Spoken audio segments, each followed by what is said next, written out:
Assalamu alaikum warahmatullahi ta'ala wa barakatuh. Yan uwa barkanmu da yau, barkanmu da sake saduwa cikin wani sabon bidiyo.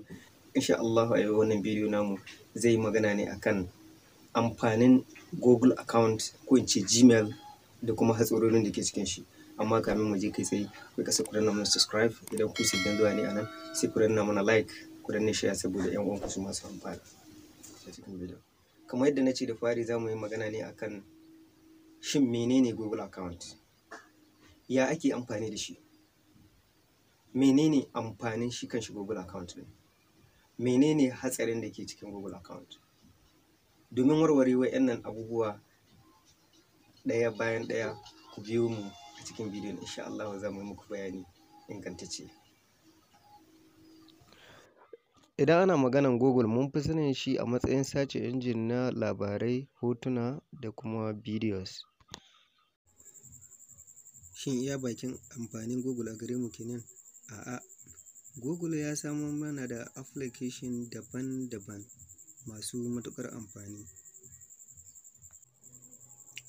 Shi Google account da kake gani shine key ga dukkanin ɗaya daga cikin waɗannan manhajoji na Google. Ta hanyar amfani da Google za ka iya buɗe dukkanin waɗannan manhaja kuma ka yi amfani da su cikin sauƙi. Na farko shine Gmail. Ana amfani da Gmail ne ta hanyar sanya bayanan Google account naka a kan shi. Daga nan za ka samu damar tura saƙonni na hotanni, text, videos da sauransu akan abin da ya shahi hulɗa, kasuwanci ko kuma karatu. Na biyu shine YouTube. YouTube shi ma kamar Gmail, idan za ka yi amfani da shi za ka saka bayanan Google account a kan shi. Ta haka za ka iya samun damar kallon miliyoyin bidiyoyi, za ka iya uploading naka. Haka kuma za ka samu damar yin subscribing, za ka samu damar creating playlist. Haka kuma za ka iya bincikar record history, wato ainihin bayanan aikin da ka yi a kan shi YouTube ɗin. Na uku shine Google Drive. Wato shi Google Drive wata manhaja ce da za ka iya buɗe storage a can akan network. Za ka iya storing ɗin data naka, kaman videos, kaman hotanni, kaman document, kaman photos. Aƙalla minimally za ka iya samun 15 gig free, daga nan kuma saura za ka iya biya. A tare da shi Google Drive akwai ƙarin ƙananun applications ko in ce program kaman Google Photos, Google Sheet da sauransu, da irin Google Document. Ta hanyar Google Drive za ka iya sharing waɗannan content naka da suke a kan shi tare da friend ɗinka kamar yadda kuke gani. Za ka iya tura ma mutum, za ka kuma iya ba shi dama shi ma kai tsaye ya duba Google Drive naka, za ka iya tura mai. Na huɗu shine Google Plus.